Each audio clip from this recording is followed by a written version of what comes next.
Thoughts, thoughts, thoughts. There are a lot of questions on the nature of thought. And it is very relevant because to live and have this experience as the masculine dominant energetic state of mind, that is a frequency, that is a particular thought, an experience of living as personal thought. It's kind of really key to look and explore into the nature of thought. So we'll be going into this video, taking a perspective on what is thought. I've been receiving so many questions which inherently hold this confusion of these two different states of mind paradigm. Briefly put, where we hear our thoughts have power and, think positively. And then, of course, we also hear at the same time the power of being thoughtless, to live as our true reality. So we'll kind of jump into that a little bit.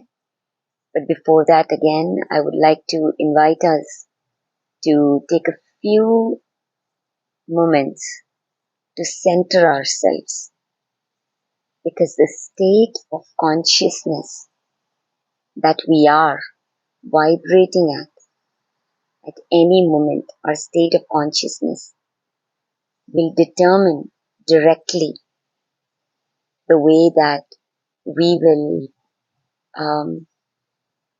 interact with what arises in the field, what will be understood, what will be seen. I'm going ahead and adding a link to the body centering practice, which is about 11 minutes. It's in the first part of the video itself. So if you have that time, I'd highly recommend doing that and then coming back to this video. If not, we'll take a minute now to center ourselves and then continue from there. So just closing our eyes.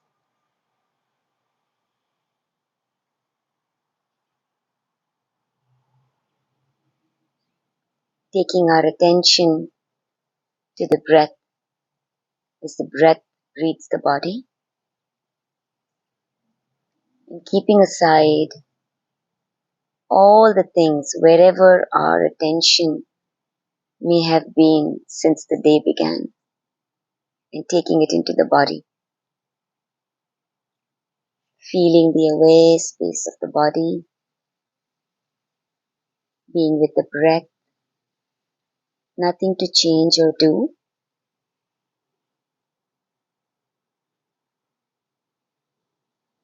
Just feeling and being.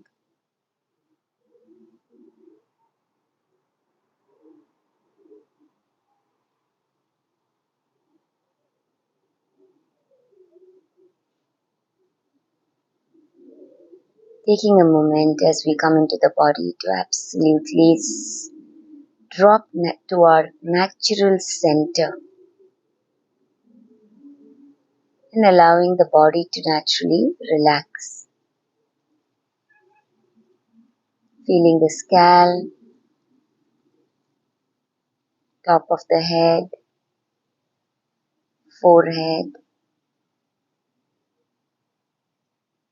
relaxing the eyebrows, eyes, allowing the eyeballs to roll back, cheeks, jaw,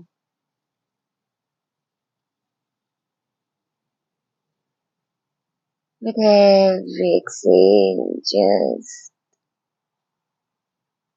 relaxing even more, naturally dropping into that center.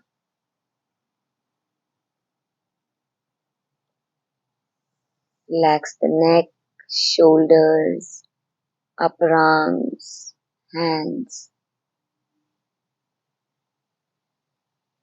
feeling the chest, lower back, allowing the belly to be soft, open, receptive, hips, thighs, legs, feet, toes, feeling the whole aware presence of the body and sensing the energy radiating even beyond the edges of the physical body.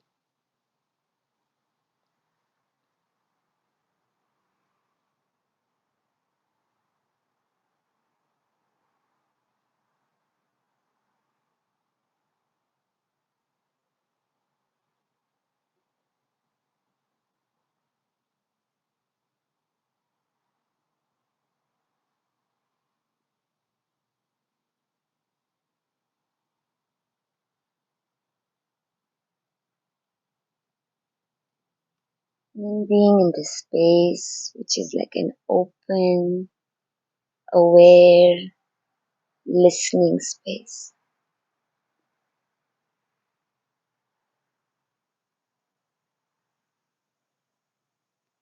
Deeply sense into this space that has no need to grasp at anything, simply allowing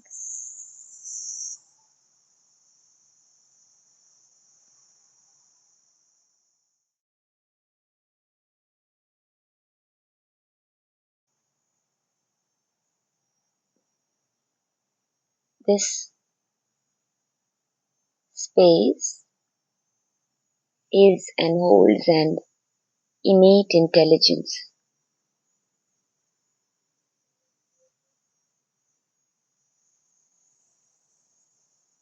The invitation again, as always, is to depersonalize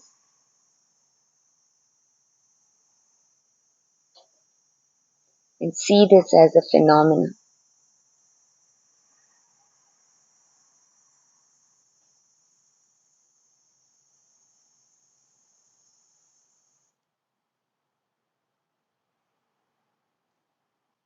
What is thought? Now, every answer per se is a perspective determined by the nature of the I am that allows a certain way of seeing that which is, that which we are as consciousness. So we begin at the core,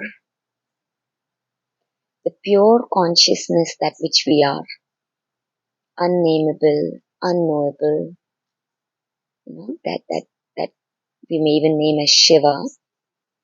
This pure consciousness, in order to experience its potential, in order to experience itself as nature, experience and express itself as infinite nature, appears as if becoming the mind, Shakti. So from this perspective, when we say it's like the pure consciousness appearing as Shakti, which is the one mind, which is manifested consciousness. So this, at this level, when we say this is the one thought.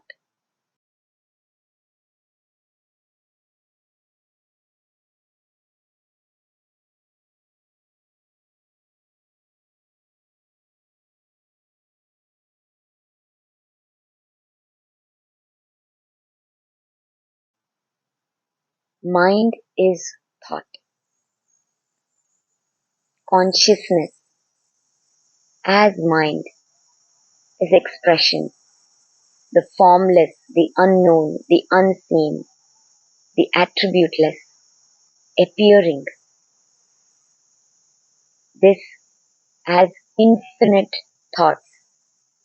So Shakti that way as mind is one thought, which we may have heard as, as the God's thought, we say. That is our true reality. True reality at the level of manifestation. That's why we say, I am manifest. Now Shakti, that is the one mind that plays and lives and experiences herself as infinite minds, infinite dreams, infinite stories. So that's why each of our minds, which we many a times at this gross level, having a masculine dominant energetic experience, which is a denser way of vibrating and a frequency, experience ourselves as if we are a separate mind, right? Innately is whole, as in is one mind that is uniquely experiencing itself. That's why the illusion as if it is separate. So a couple things here that I'm going to invite first and foremost. We'll take a perspective into this. So the invitation as always is to sense into this first as a phenomenon. Consciousness, the play of consciousness happening as a phenomenon. And therefore, naturally, depersonalizing it. And the intention here with which the words are arising is to be able to hold the two paradigms or the two states of mind that we are moving through. And that is the experience at all is now, of course, at the relative level that we are having what we call as transformation, that we each are going through at the level of what we may perceive as the individual and at the collective level. So to being the open space and moving and sensing into this, because we are all each at the individual level, one may say, right, experiencing this uniquely. But at the core, consciousness, manifested consciousness, the collective level, that is moving. Nothing really, and I want to, because I'm always addressing this for the seeking mind and the seeker when we identify ourselves as the seeker. We think, it's I as the personal body, mind, person that is seeking, that is going through this. We wake up to actually see that this experience, while it may be unique, right? It's nuanced, the way that we experience, the mind thinks it's experiencing it uniquely as a person. This movement or momentum of transformation is happening at the universal or the collective level itself. So it's in some ways that's why cycles within cycles within cycles.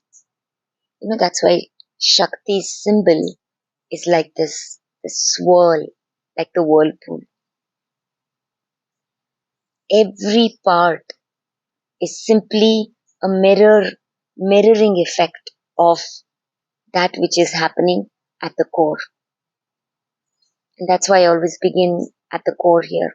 What happens here, the split, the perceived, simply an appearance of the split, because Shiva and Shakti, pure consciousness, is appearing as the mind. But there is no difference. They are one and the same. And that's why the and of the paradox, which is they are one and the same, but at the level of appearance, they are opposite. Right? The formless appearing as form. So this itself gets mirrored at every level of illusion. that we experience. So that's why the reason to begin always here, but as thought, right? So holding these two paradigms or state of mind, and we at any point, our perspective of how we see something and experience something is allowed by the I am identity, because everything is consciousness. Where we stand allows us, right? Everything is that unnameable truth. And our perception of that truth, what one may call, is subjective and is determined by the I am. That's all it is. That is why our subjective truth is unique from each perceived other at some level, right? And our subjective truth keeps evolving and changing, because the I am at the level of form, the manifested level, Shakti, is ever changing, ever deepening.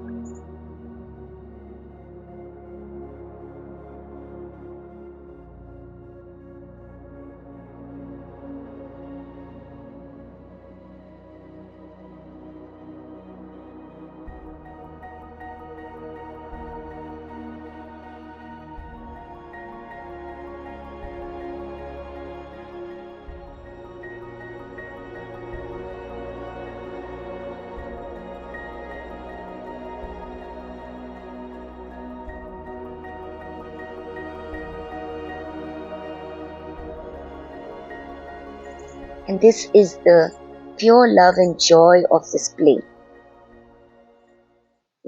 That's why knowing this helps us truly step out of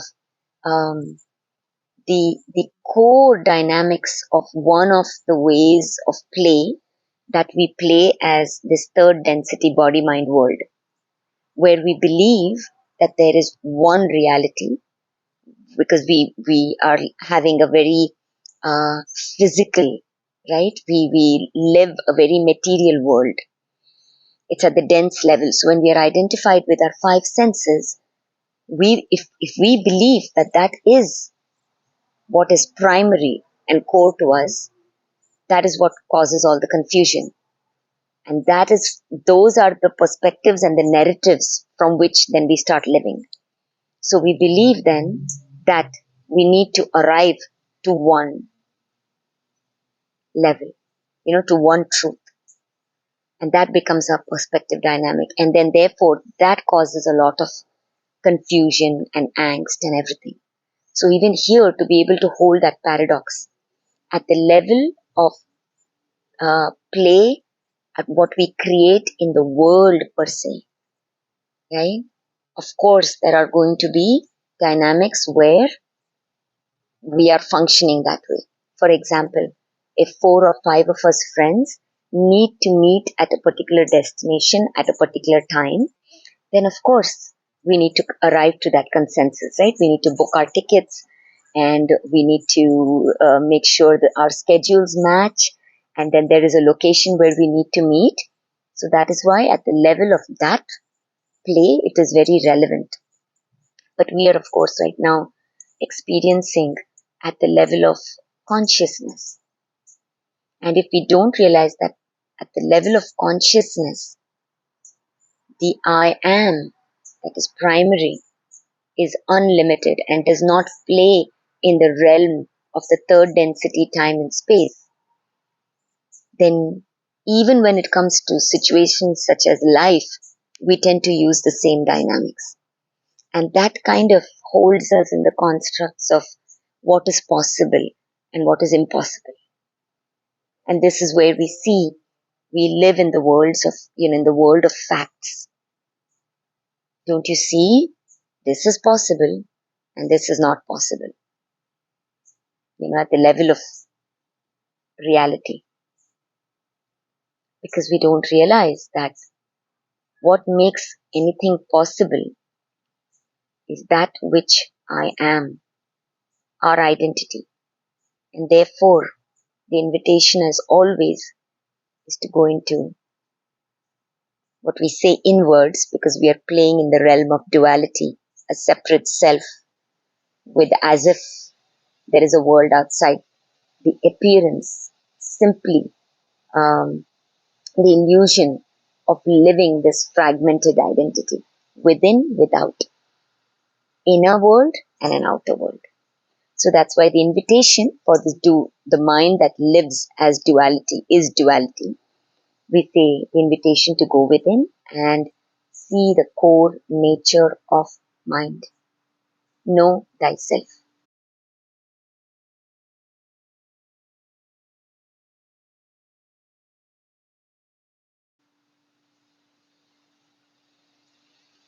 So that's why coming back to the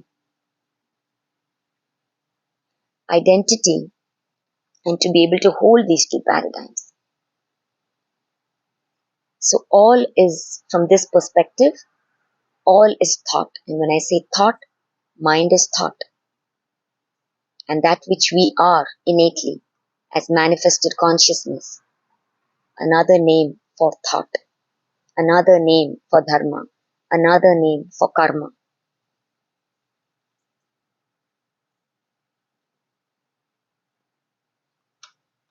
So to be able to hold this paradigm, but the flavor of thought that is experienced, the experience of the dharma, the karma, the illusion, all that is determined by the identity which we are, which, as I've shared, if this is one of the first videos that you're watching, then I'd like to invite you to watch some of the previous videos where I've jumped into this a little more.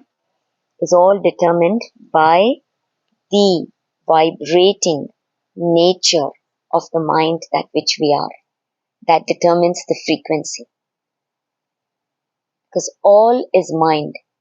And that is why, the key thing of holding the paradox is that at the primary level, as pure consciousness, as Shiva, all experience at the level of form as Shakti, all experience, nothing determines anything about that which I am, right? Because as pure consciousness, nothing touches me, nothing really changes me, nothing means anything about me innately, right? But as Shakti, at the level, at the relative level that I'm playing, I am mind.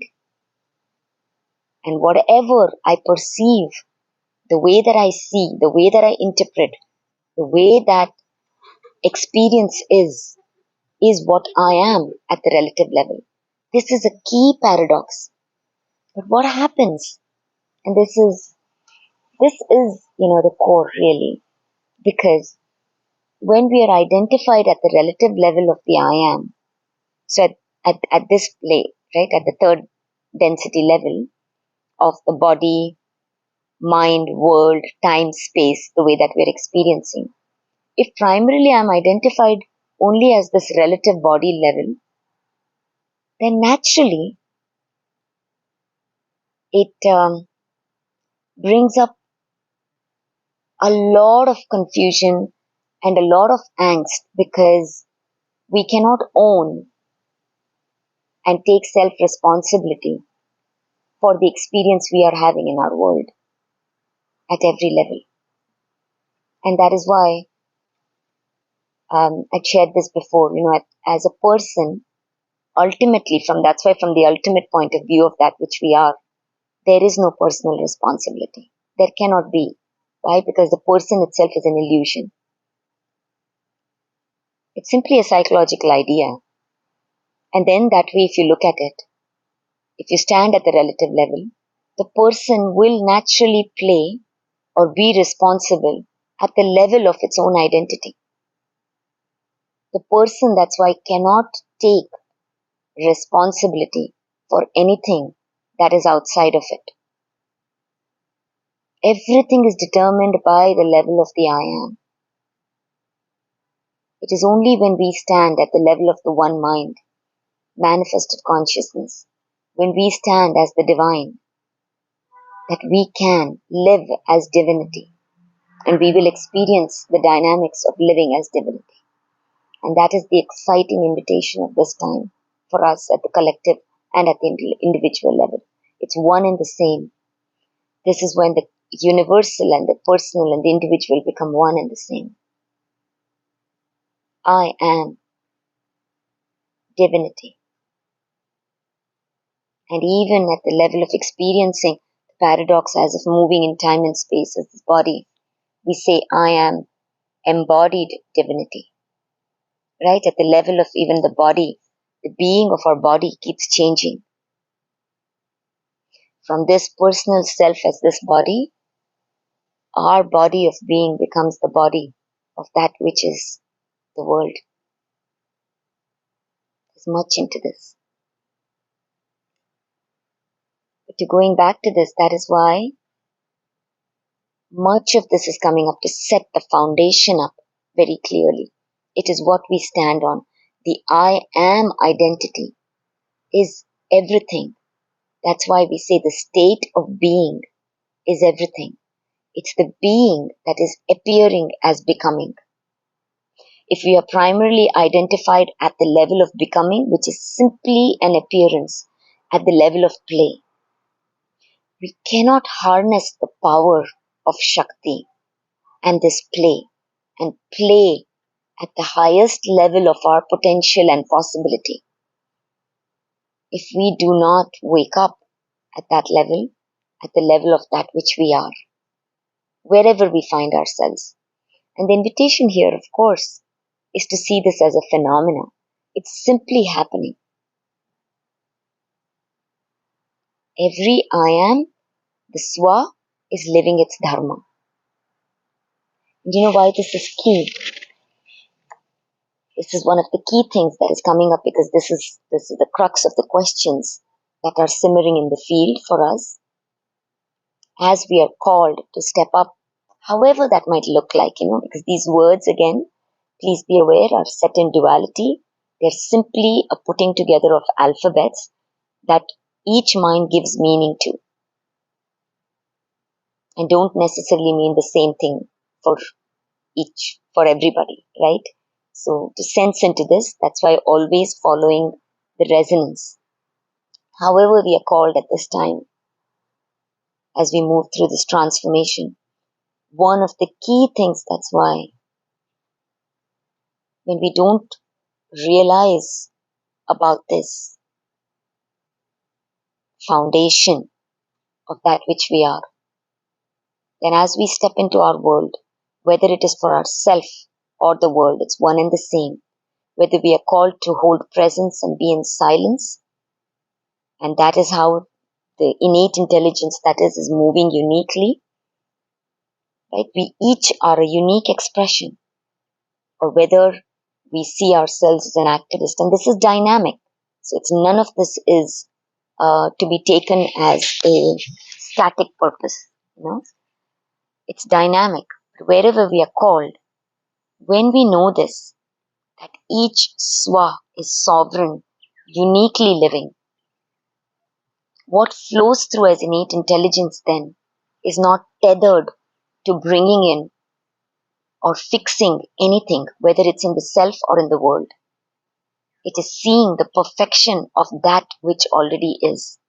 We are consciousness, and all there is consciousness. At any level, is there even a possibility that anything could be going wrong? And that is why for the mind that is conditioned and perceives things to be going wrong, that needs to be fixed, that needs to be changed. I want to name something here. I don't mean this at the level of the relative play. Because at the level of becoming and at the level of relative play, say hi to my. She's just been asking from that time near my feet, asking for kisses. She just needs a few kisses and then she's on her way again, exploring. She's Autumn. We just got her a few months back and she's been such a joy. Such a joy.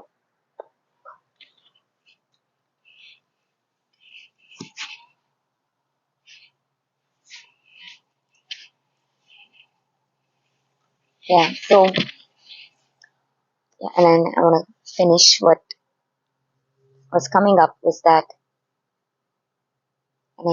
this is coming up because this is one of the key themes that this is one of the key themes that is sensed in the field as we are called up, called to see the state of what we see in the world, or perhaps the changes that we see in the self that is going through transformation. Then naturally identified only at the level of the masculine dominant five senses. We listen only to the mainstream news. We only interpret based on what we see from our five senses, which is a very, very surface level way of sensing that which we are. Then naturally, we move with the narratives of that, like the ocean of being that which we are only on the surface. So we are bobbing left and right with the waves of the winds of the world. So it's the experience of simply an appearance that allows for the experience of being unconscious. So if there's outer peace, then we feel peaceful.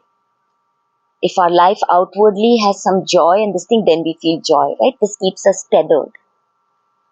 So even when we are called to be there for our world, because at the relative level, this transformation, this innate intelligence that is moving, we are called, however that might be, however that might look outwardly, to be in silence or to be in action.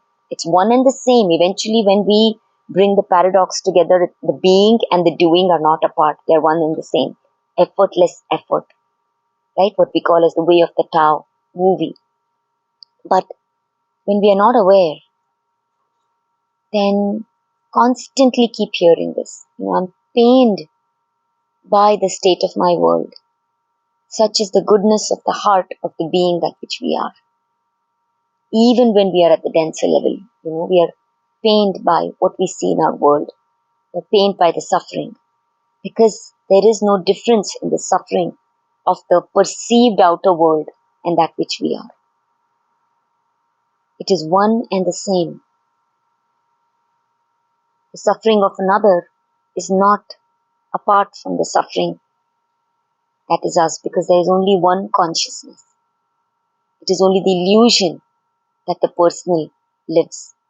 But when we know this, that is why the holding of this is very key, is to trust to come into our own, that the innate intelligence that I'm moving as, whatever it moves as, is serving.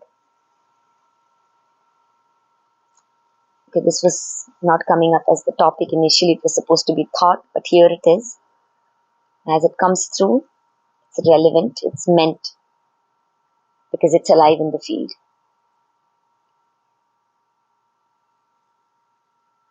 So giving ourselves permission, because the narrative of the world will pull you outside. It will pull you to look outside. That you need to do this, you need to do that. And we need to wake up to that.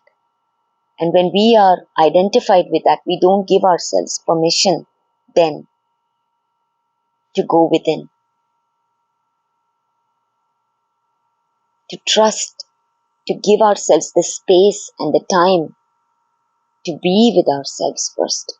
To see that which we are, which is the same as what is.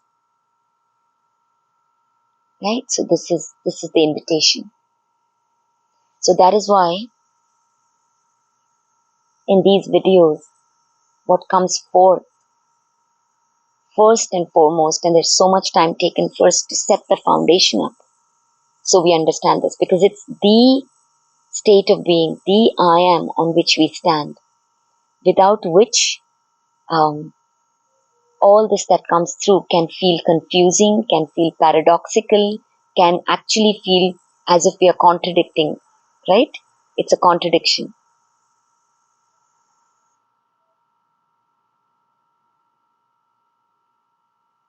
So this is the key.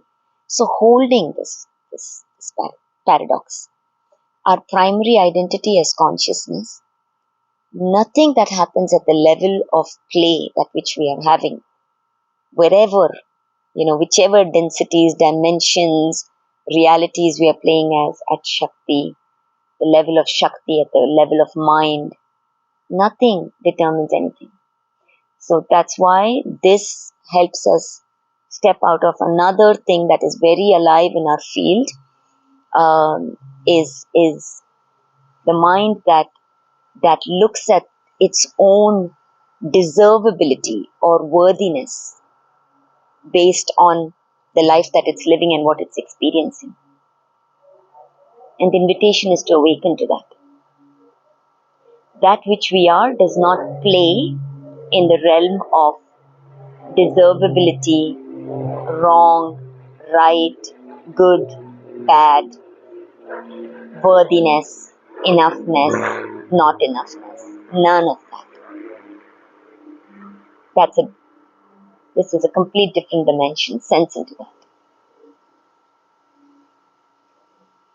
And simply playing, appearing at the level of becoming.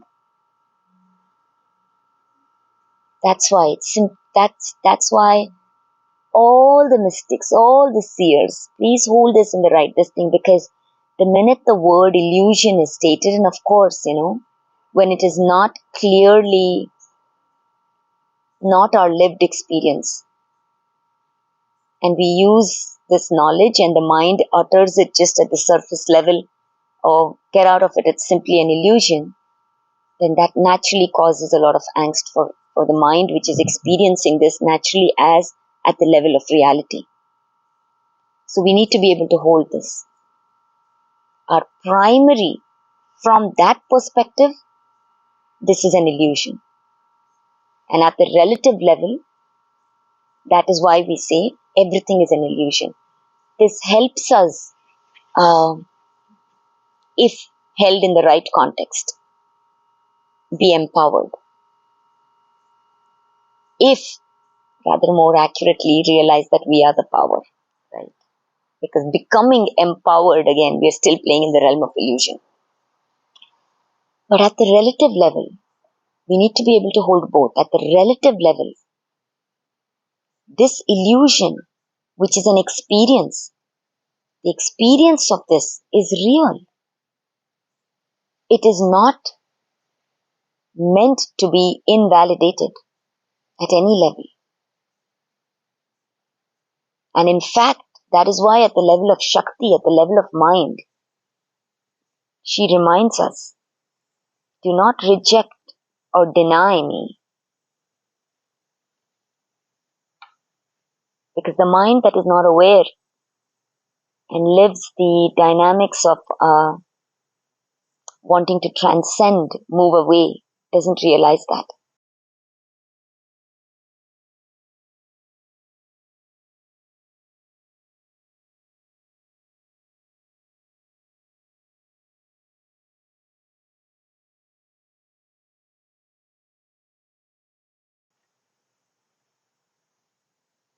Transcending or evolving or awakening happens naturally. The state of mind that is vibrating cannot make it happen. In fact, by trying to do, it becomes its own obstacle. It doesn't see its blind spots. So that's why Shakti's invitation always is, she's all encompassing. By that's why counterintuitive. That's why we say it's the opposite. And Shakti reminds us of that. By being with what is, evolving happens. By coming within, we evolve.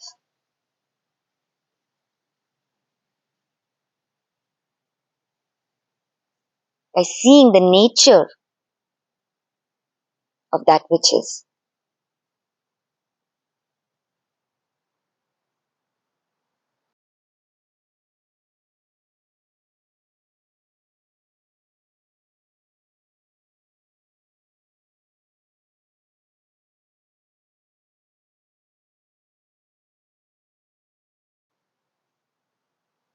So to being is the state. And where does being happen? Is it something? Being cannot be done. There is no doing in being. It already is. That which we are. Being is. Isness. Manifested consciousness. Core. Isness. I am. Awareness. And this is the paradox that we need to work. Consciousness, that's why, does not live in time. That is an appearance of the linear thinking mind. That is why consciousness is timeless. Everything happens now. Again, so many words to describe and say. Simple pointer. Simply be that which you are. To be that which we are is the portal. The way is through. The way is through. Transformation, that's why, cannot be done at the level of living as time and space, right? As the body, we can do things, and I've shared this in my awakening prone video. If the mind is vibrating at the level of the masculine, gross level dominant experience, there are things we can do. But this awakening is not done. It is already that which we are. Only at the level of relative, it looks like awakening is happening. At the level of that which I am, nothing is happening. It already is.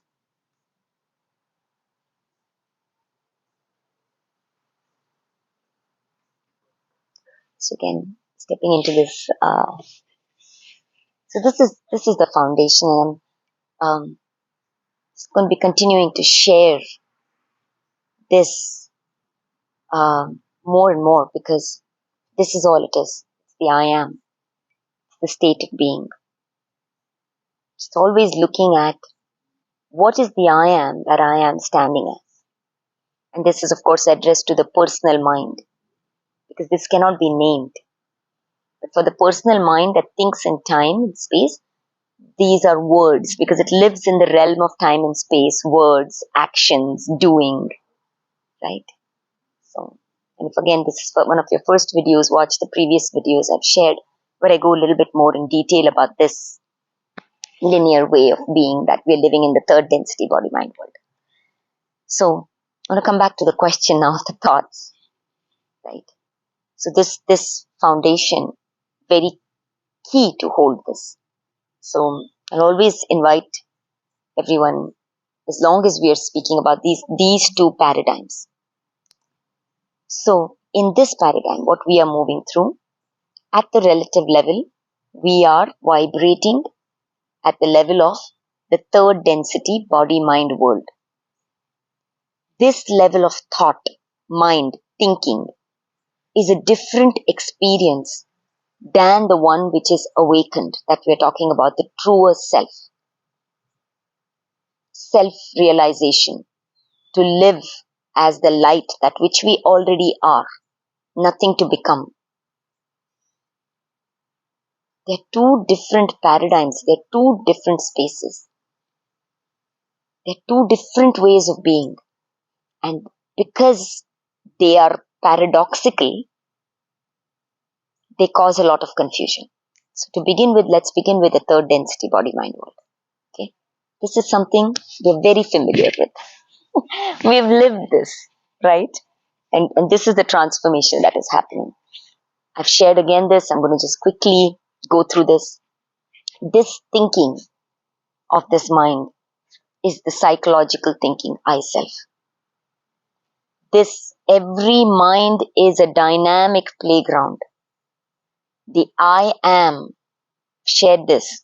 Every I am is like this whirlpool, right? Look at this swirl. That's the symbol of Shakti. And this is happening, swirls within swirls within swirls. It's like the Russian dolls. Have you seen the Russian doll? The doll within the doll within the doll. So that's how Shakti at the level of mind is all encompassing. It's her illusions are within herself. Every level of illusion, denser level is within herself. And when we wake up, per se, we are waking up from the denser level of illusion outer into a more evolved level of illusion. But everything that is at the level of illusion. She is the divine mother. That's why everything at the level of that is innately feminine. I'm not going to go into that. That's going to be for a different video, but I wanted to share this. So this mind, third density mind, see that as a swirl. This nature is a playground determined by the center of the swirl, which is the I am. The minute the mind, this swirl, simply an appearance, does not change anything about the nature of the water that which we are. Whether we appear as a drop, whether we appear as the ocean or the stream, doesn't matter. Right? So this center, I am, is thought. And the way that the mind vibrates determines everything. So when the mind is vibrating as the playground and the I am of this playground, these are all synonyms. I am, mind, nature. Everything is synonymous. So this thought, the I am, the nature of I am as a third density, we are identified as this body. Natural phenomena, because the mind is vibrating as such for experience. Simply an appearance. The minute the identity happens with this body, what is the nature of this body? Limited. Awareness. That's why our level of awareness, whatever we are aware of, is as if it's through this body. What I touch, what I see, what I hear, right? What I smell is my reality, lived experience. It's valid for this reality, relative reality, right? So this I am, sense it, this I am. The minute I'm identified with the body, I'm identified with this thought. Thought is masculine, dominant energy. They arise together.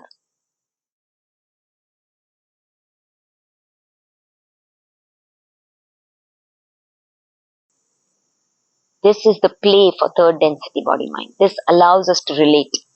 I've fragmented myself as the body, putting that which I am as an outer world, so I can relate.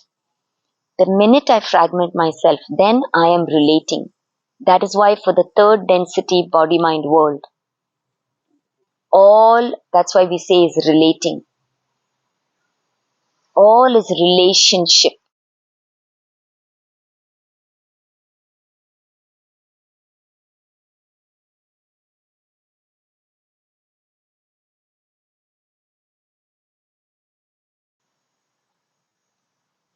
How we are relating, our relationships, they are not outside of us.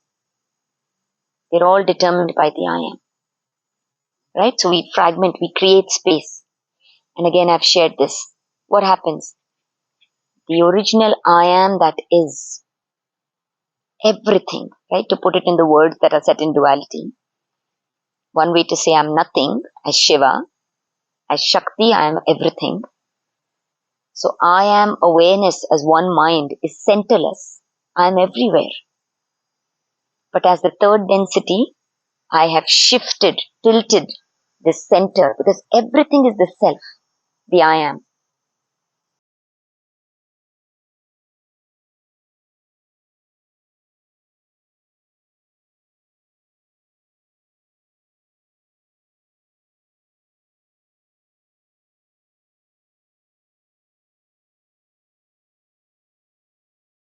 The I am determines everything.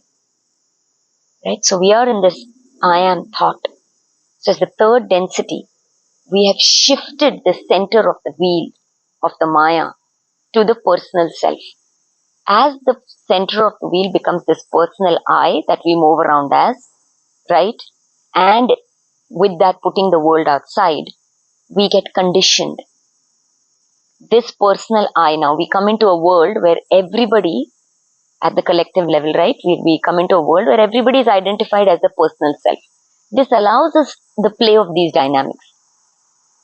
But again, as I say, every state of mind, nature, is consciousness. Consciousness is all there is. That is true reality. Is appearing and playing with unconsciousness, with a ratio of unconsciousness. That again is simply an illusion. That's why we say unconsciousness ultimately is an illusion. Only reality is consciousness, one being, one divine that is playing. As if she's wailing herself. You know? So, becoming unconscious. So we start relating. We identify with the thought. People start relating to us with our name. So we believe we are our name. People start, we live in a world where we start believing, this is my gift. This is what I am. This is who I am. All given by the narratives of the way that we relate in our world. We take on the values and morals of our culture, of our environment, as if that is the primary truth and only way of being. So naturally, identified with this psychological I, my role, my name, this body is who I am. I come from this geographical area, all relevant for the relative plane. This is where I was born, right? All of this is the role that I play. And then the concepts that arise from it. So we live a conceptual world. So we live as a concept because this is simply an idea. That's why the person is an illusion. Right? It's simply an idea. The values of what I believe, instead of realizing it's a subjective truth, subjective thing that is determined by the way where I was born, which I've unwittingly taken on. Right? So I live those. This is good. This is bad. This is how it should be. So we have to become very, very aware of the shoulds in our language, the musts in our language, the have-tos in our language that we hold. Because the I am, always what it holds for itself, it holds for its world. The self and the world are not apart. Right? So anyway, so it's shifted. And now we are playing the dynamics of me and the world. Me and the other. Right? The I am determines that. The condition determines the perception of how I see a perceived another. And innately, at this level, at the relative level, this personal self lives an experience of lack and scarcity. Especially, and what I mean by that is, especially when we are unconscious and our relative identity is that. Right? Not when we are conscious. When we are conscious, we know we are awakened, and this living at the level of relative reality as the body and the limitations of that are absolutely fine. That's why we say, pain is not optional. We are here to experience this tangible physical experience. So all of us, as long as we're in the body, it doesn't matter how, whatever the world thinks or we label as enlightened you are or not, you hit yourself, you're going to get hurt. Right? The way it's vibrating. Pain is not optional. But suffering is, because we are addressing psychological experience. And the psychological experience is determined by the way we interpret. All determined by the I am that I am.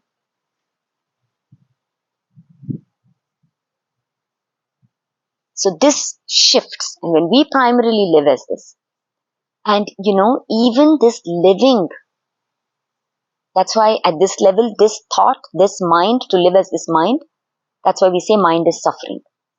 It is in context for this mind that is seeking. Because all is mind, Shakti. But at this level, we are speaking to this. An unconscious, personal, separate self mind is going to experience its suffering, and it's a natural phenomena.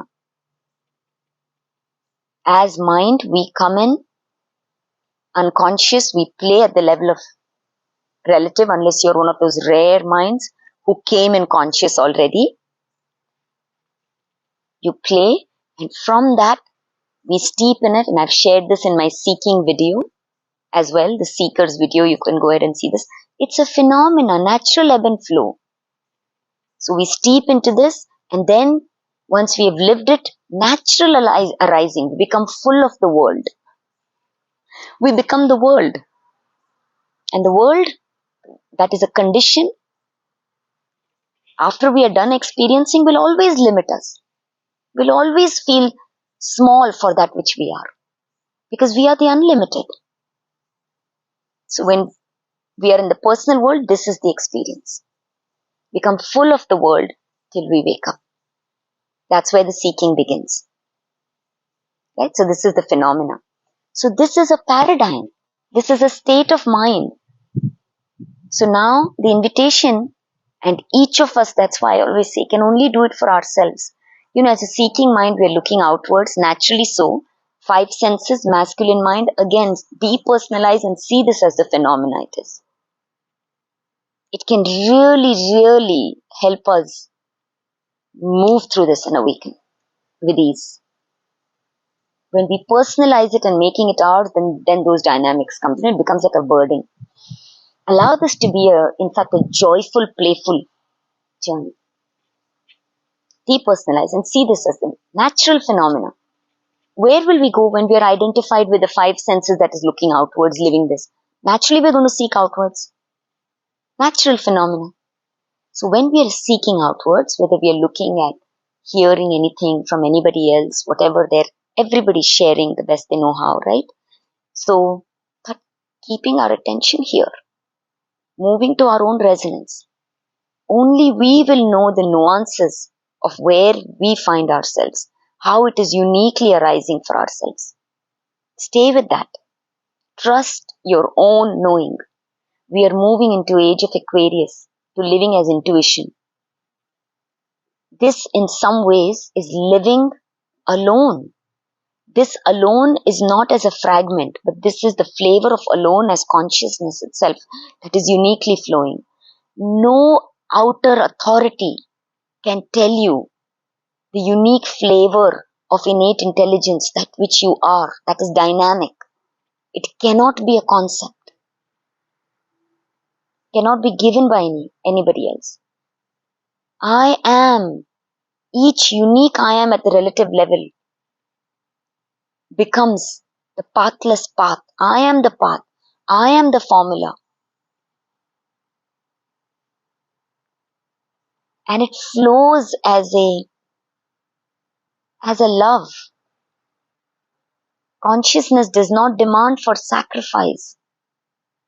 Does not. That which we love to explore and do. For this I am, this is it. I have no other reason to do this except that it's my highest joy to explore this. I can do this 24/7 and not be drained. And this joy, as I've shared before, is the overflowing of sharing. Not in order to do anything else, not in order to fix, change, do anything for the self or the perceived other or the world. Could care less. Because everything is sovereign. Living as the soul, as consciousness, our world is sovereign soul, embodied souls. So, nobody can give us that. So that is the invitation. So as you explore all of this, you listen to all of this, if this resonates, whether from this video or wherever, right? Life is meeting life.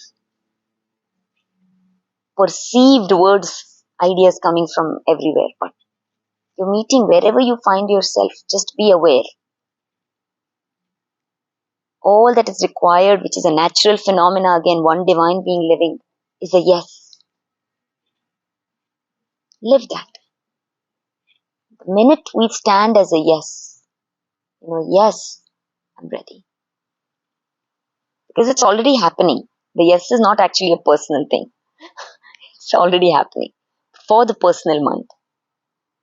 You're aligning the intellectual thinking mind that thinks it makes choices, aligns to that which is already happening.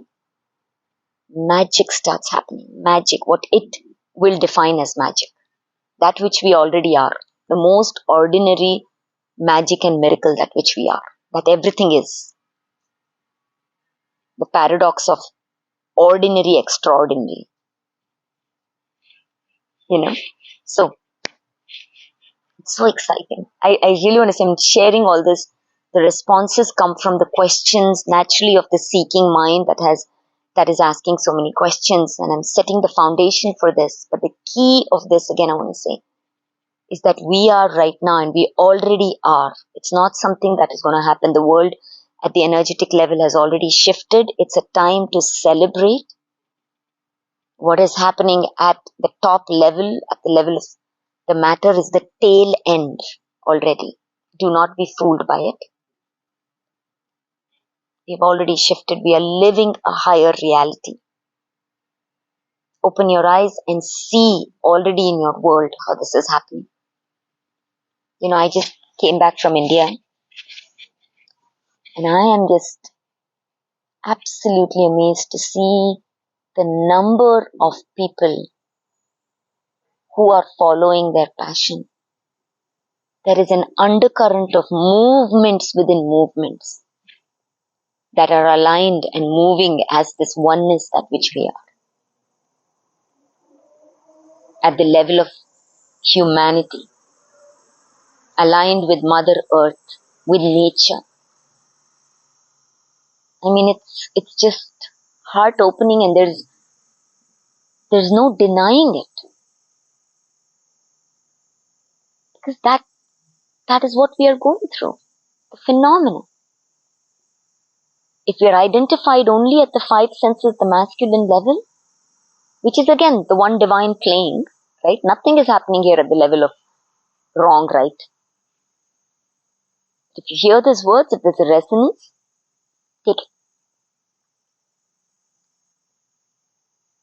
It's already done. Already done.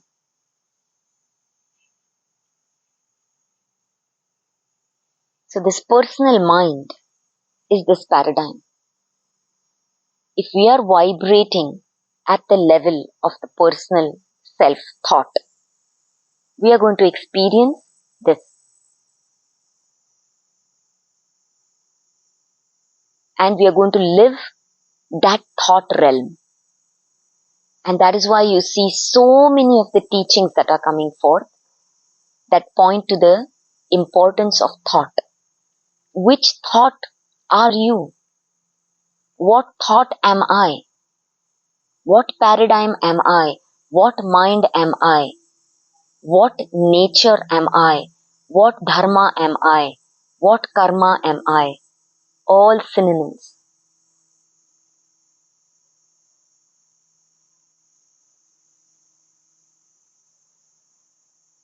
So this nature is this. So what are the nuances of this nature? We are very familiar with it. So this we will understand, right? Because we are playing in the realm of understanding, the intellectual mind. This is the realm of the intellectual mind. We are identified as the five senses. We live in a psychological thinking world. We move as an idea, as a separate self. We move as this personal thought. We see from the lens and the eyes of what is our condition.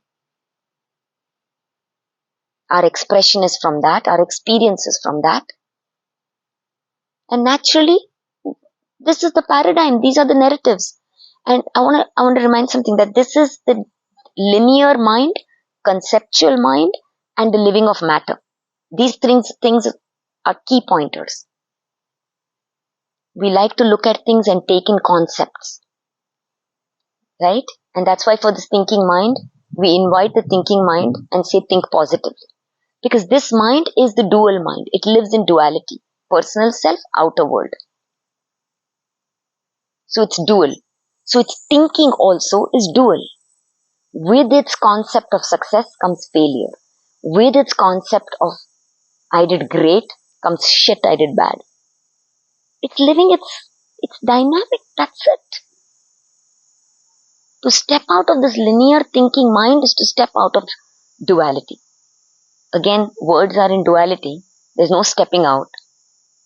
It is seeing the higher, truer self, that which we already are.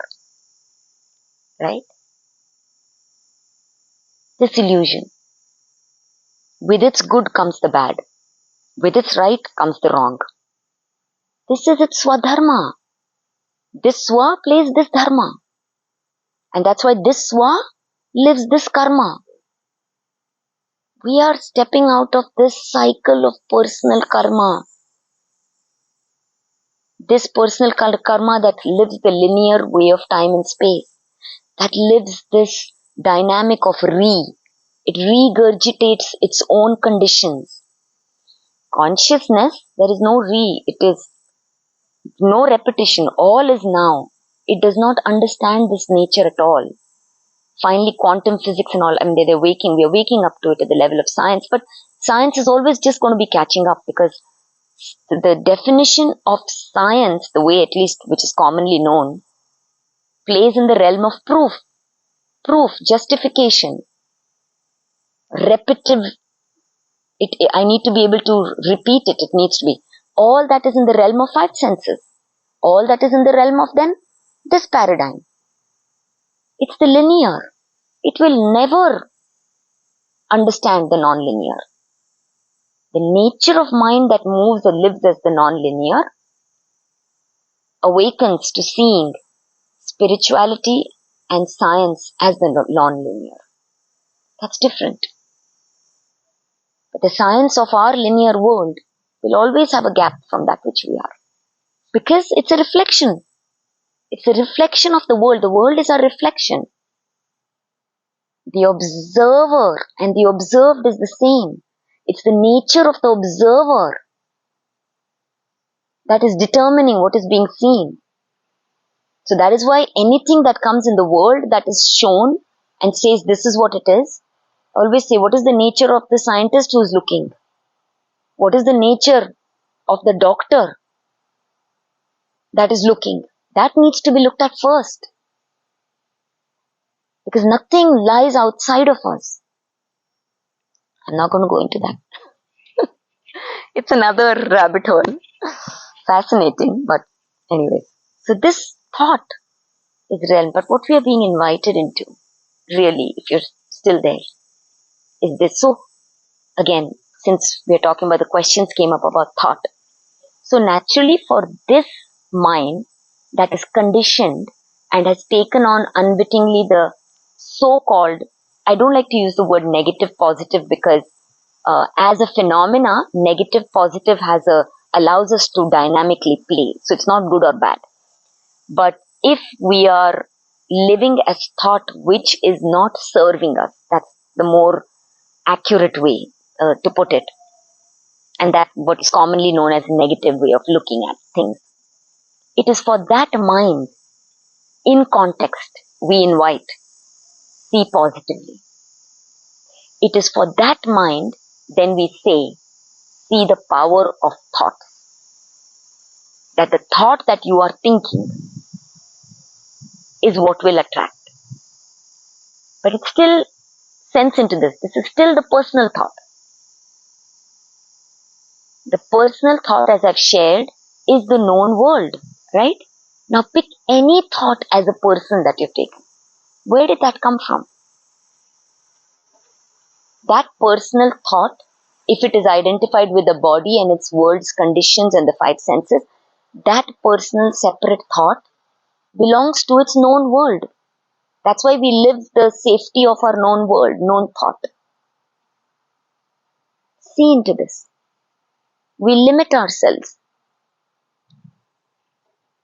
And we play as that limitation. We play only in the paradigm of that possibility. To really play our highest game. To know the true possibility of that which we are. We cannot be primarily identified with this personal I am. We need to wake up to that which we are. Right? So that's the invitation.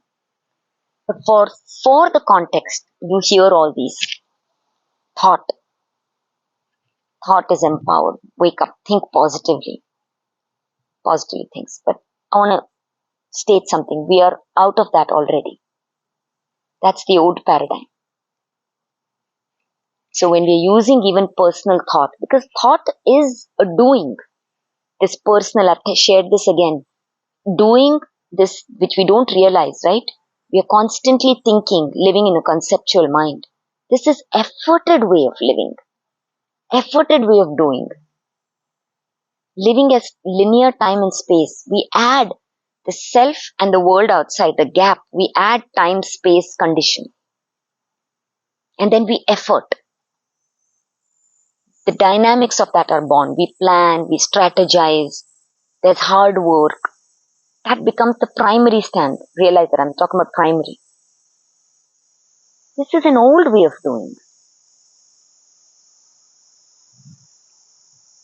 But for that paradigm, you will hear that. Think, even in this paradigm, right? That's why. Visualize. Do it. Visualize. Why not? This is in the level of time and space, makes us awakening prone. Why? Because doing, any kind of doing that brings us, any kind of practice that brings us to a sense of the being, innateness, fulfilled, that which we already are. That's why we say, you hear a lot of things about, visualize, imagine, it's already done. What does that really do to the personal mind? It allows the personal mind to come into its natural state of being. The minute the personal mind thinks it's done, it comes into its ease. And the true cause that makes things happen, that which we are as consciousness, manifests. If we are not aware, we think it is the personal mind's visualization that did it. Which is fine as well. Once this paradox of the separate self and this thing collapse, all these nuances of free will or not, destiny, do I choose or not, is there anything called choice, or everything dissolves. Life is already. Only the separate self has all these questions. That is seen. It's only separate self that makes all these meanings. This matters, this doesn't matter. The life that which we are does not play in the realm of that. That is why we say life innately is meaningless. The words are set in duality. What it means is it's outside of the play of the interpretation whether life has meaning or not. And if you're playing as the personal mind, you can definitely go ahead and give it meaning. That is the play of the personal mind that believes it gives meaning and therefore plays in that realm. So this level of play, though, the key thing that I want to name before we shift into the next paradigm, that which we are, is a key thing to observe here. And that's why I'd like to invite us on why being thoughtless is a different paradigm. To live outside thought is the invitation at this point, is because this realm of thought that we are playing as personal thought, has a glass ceiling. because it's playing in the known world. Everything that arises, we move it through our known world of understanding, and then manifestation happens. So we become the bottleneck for it. This is an invitation to let go of that bottleneck. That is the awakening, the evolving. There is no need to interpret that which is life. It need not go through my personal understanding.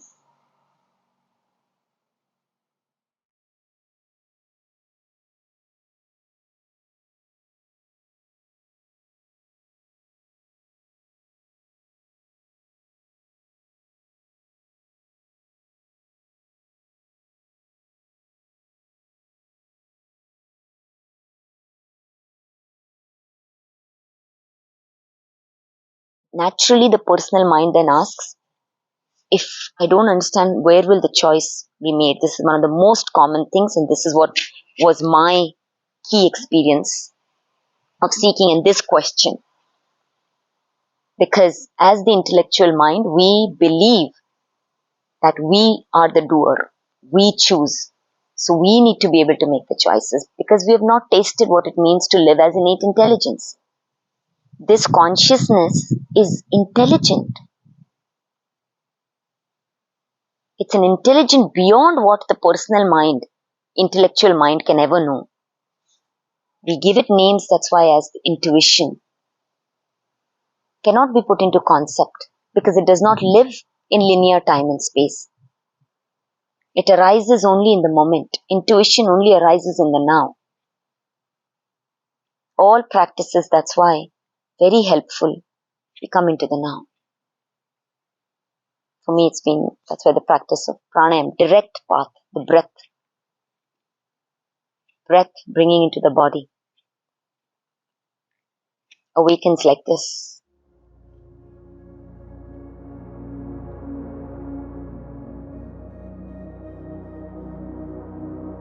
So to kind of really sense into this.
I want to name again one more thing.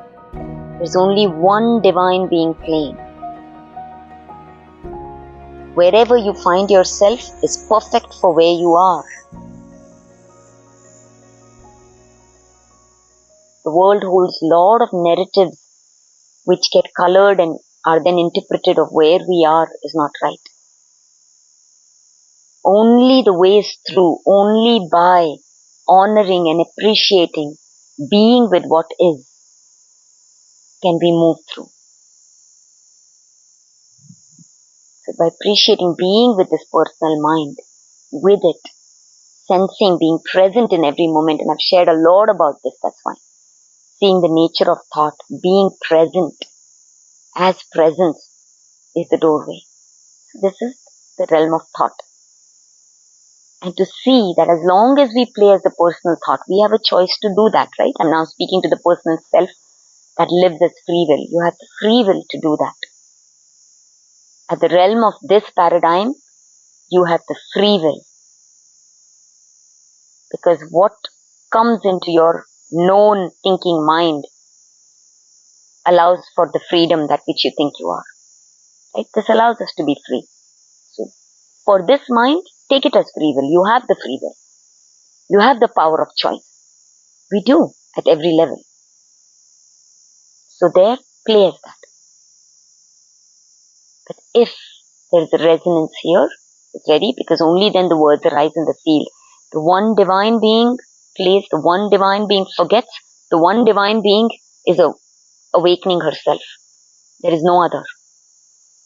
To see that this moving through personal thought is a slower, linear way, adding time. That which I am already is. This personal mind loves to manifest. It thinks I manifest. So it visualizes, it adds time, it manifests. This, that which we are, the true self, is, I am, already manifest. What am I is the only question at all. Direct path. Because the I am is what is. The I am is the experiential reality. Direct path. This is exciting because that's why it's called as the world of miracle and magic and instant manifestation. It is not through condition and belief. There is no need to play in the realm of belief at all.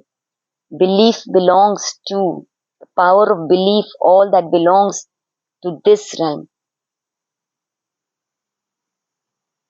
This is I am. So see, this is different. This paradigm is not playing in time and space. That's why I shared the video about being present to where we are. Complete. Every arising moment is wholeness itself. Even though the outer experience, that's the paradox. Outer experience is as if things are happening in time and space. That which I am is whole. I'd shared an image, that's why, to stand in the center, that's why, of the known world and the unknown in that sense, that which we are. All become one. This is bringing together of all the levels, conscious, subconscious, unconscious. This fragmentation is only for the personal mind. That which I am is consciousness itself.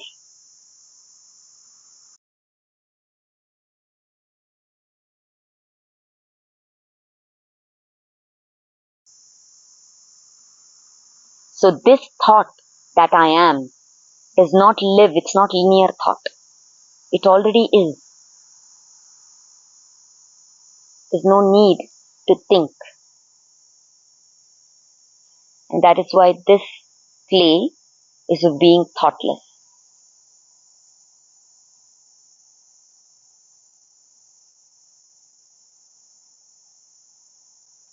So asking ourselves, if this resonates, why am I thinking? If it is not relevant for the practical world to be doing something, why am I thinking? It's a habit, It's a habit from a natural phenomena, living as the third density body-mind world. It lives as smriti, memory, to awaken to the Vedas, that which we are, Vidya. Thought is knowledge, the higher knowledge, not the intellectual knowledge. I have to live as Shruti, that which I am, intuition. And nothing is apart from me. I am higher knowledge. I am Vidya. I am Vedas. Everything arises in the moment from that which I am. That is why for the personal mind, one may say this requires a lot of faith and trust. Only for the personal mind that believes it is separate. This is living as life.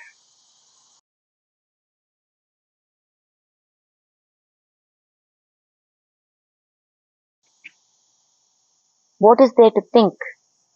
There is no future or the past. That is an illusion of the linear thinking mind. This is collapsing everything. Collapsing the future, perceived, the play of the linear mind into one moment. I am life.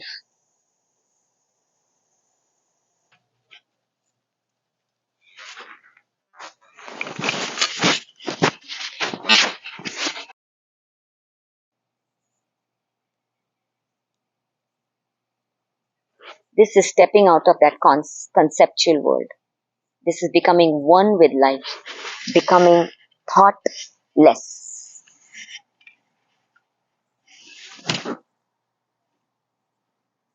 Like these words that are coming out, these are not thought. There's no script. The intellectual mind that identifies itself as Supriya has no idea what is going to come out. I'm only speaking to the one self that I am. I'm only meeting another face of the self that I am. And that when I come from my deepest self, as in this mind is open, coming from the deepest self, I am Viveka, discernment. Presence is discernment. Presence, I am, intuition allows for sacred discernment. None of this happens in the linear time and space. This cannot be conceptualized. This is awakening to that which we already are, I am. So you can see this is a paradigm shift. The mind that lives this paradigm of the personal I and its meaning making is only decorating its own prison. And that's why regurgitates. You see every few years or centuries the same problem comes up in this world. We never really transcend these problems. We cannot. Because the nature of mind that has come to experience this paradigm experiences the problem that it is. It cannot transcend itself. Its ways of seeing are still limited to this. It plays in this paradigm. It's simply a phenomena. We come into this to play into this paradigm.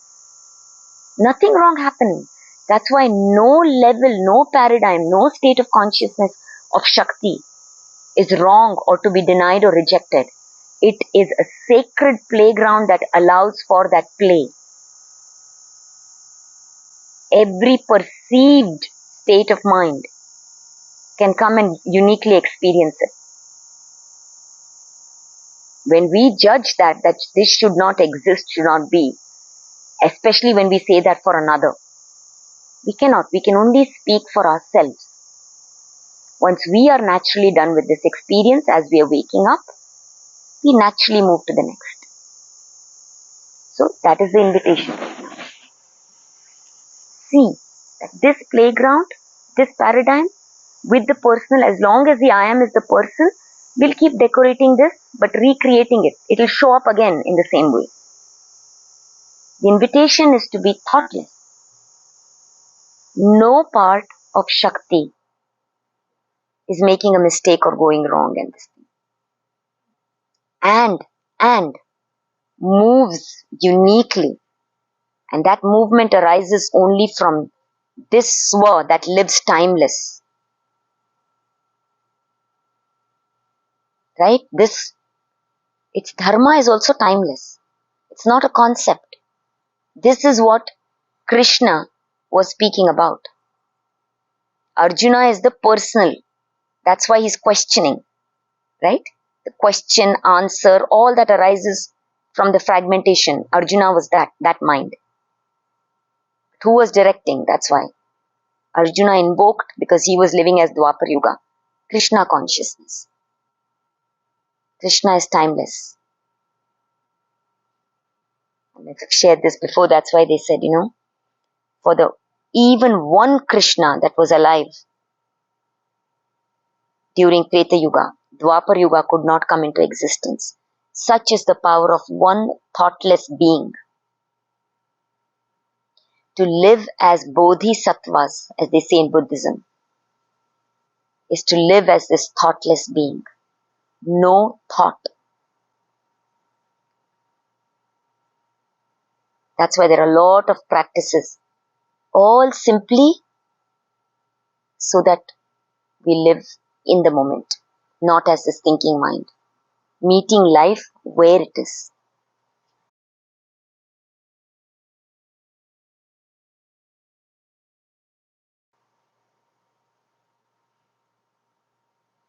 These two are so different, these two paradigms. There's no planning here. There is absolute trust in life that what is needed will be provided for. Can we trust that? The life that which we are. Can it not support itself? It is only when we get identified with the personal mind we need to do that. This does not live in the realm of security because it does not have the concepts of future and past. Life is. It's untethered. See, it's the liberation beyond the freedom and bondage duality that the personal mind desires. This is living liberation. To the personal mind, can we trust that which is that which I am? Can we let go? Can we surrender?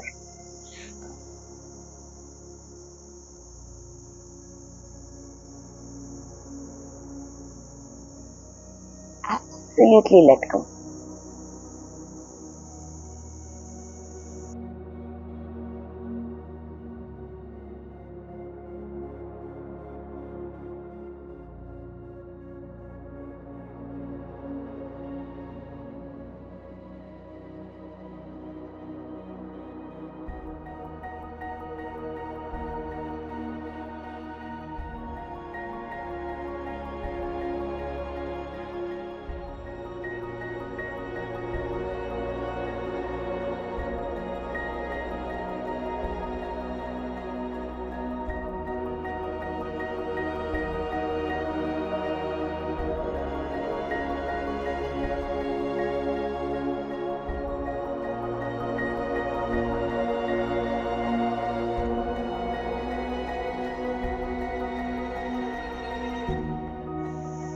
That which I am, that which all is.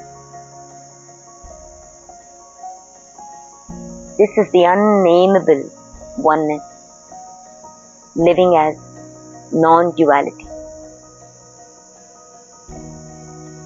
Thoughtless. As mind energy, innate intelligence simply moves.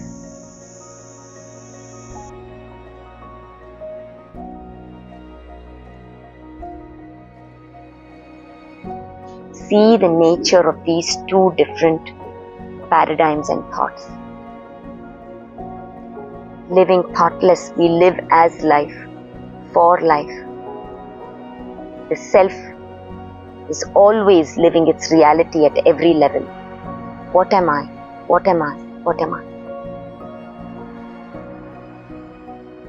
Be present, be thoughtless, and sense into the innate intuition. I also want to name something here that has been coming up. That's why as we go through transformation, you'll find a lot of ups and downs. Make sure you don't make meaning out of it in a way that's not serving, in the way that the imprints of the world and its conditioning in the body is not different from the world, will all come up. That's why you see a lot of fear coming up. Fear is only the dynamics of the personal way of living. And it's all this coming up is a blessing so that it can be seen. It's the conditions and the world and the coming up. Be with it. See it. That allows, be aware. Right? Everything to this, right? Be aware. Don't become one with the thought. I would also name another thing. That's why that see that We are awareness, right? That's being the Shiva Tattva as awareness. Seeing all his thoughts. Don't accept anything to be you, including the thought that you think is you. It is only because you're swirling in that condition you think it's you. You are awareness. Anything you add after the I am, know that you are adding it to as if it's yourself. Observe that. That's why at the relative level, that's the first step of waking up as a jnani. I am awareness. When I say I am fearful, what does that mean? I am awareness, I am aware of this thought and the way that I'm interpreting it as if I'm taking on that and that is creating the fear. That is not me. Let me observe this. Just sheer, sharp observation dissolves. Absolutely dissolves. There's nothing to do. Just the seeing of it is enough. Instant. But for that, this level of awareness needs to be sharp. That is why as we move through life, what is awareness? It's determined by the identity. Don't move as time and space, as linear time and space, as thinking mind. Awareness is low as a thinking mind. It's at the denser level, identified with the body, gross level masculine dominant.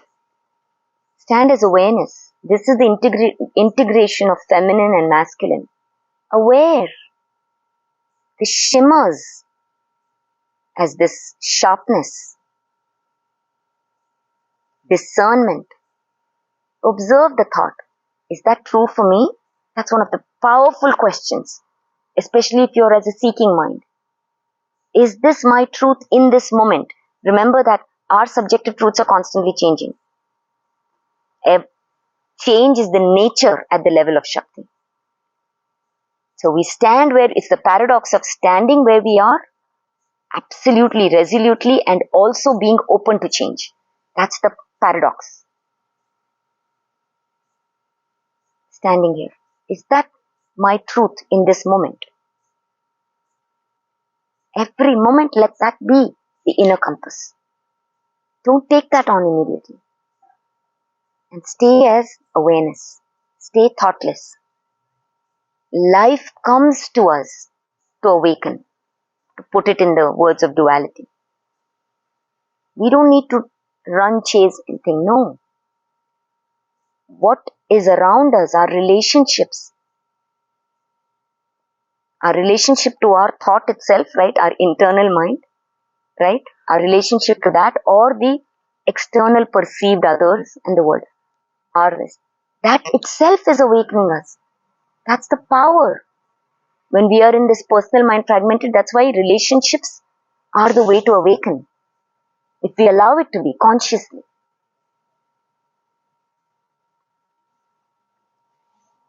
Primarily, take time, that's why, to be in that thoughtless state. Begin the day with sadhana. Take that 1 or 2 hours. If you need, take time for yourself. And I get this so often, especially my dear, dear, dear, dear soul women friends. Take time without guilt for yourself. We can only be there for our families and our friends and our world at the level that which we are for ourselves.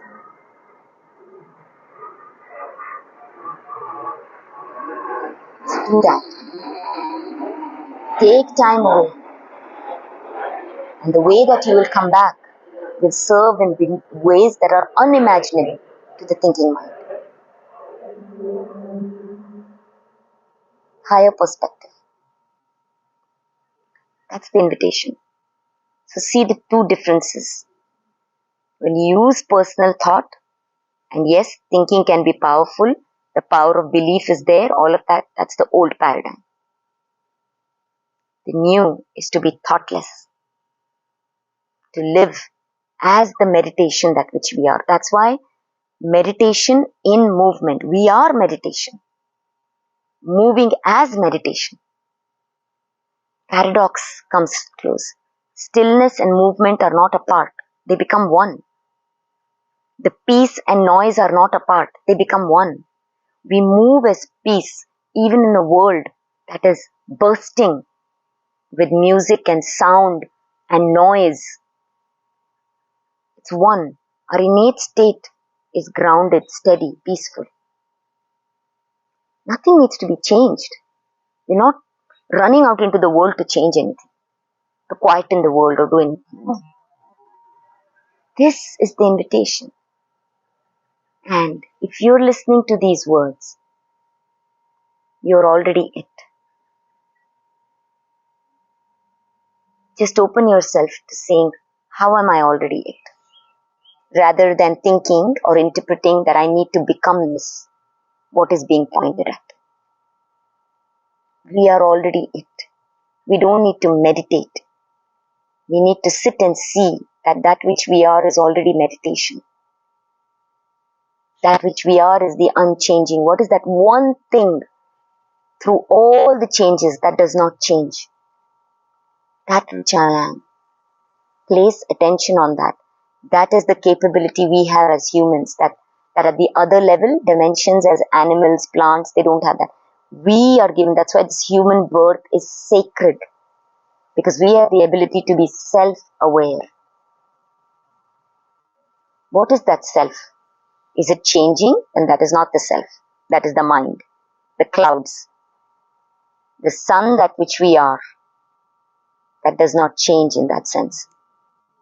In the sky of being. We are the sky of being, right? That awareness. That which is not changing. That is what I am. That is the invitation.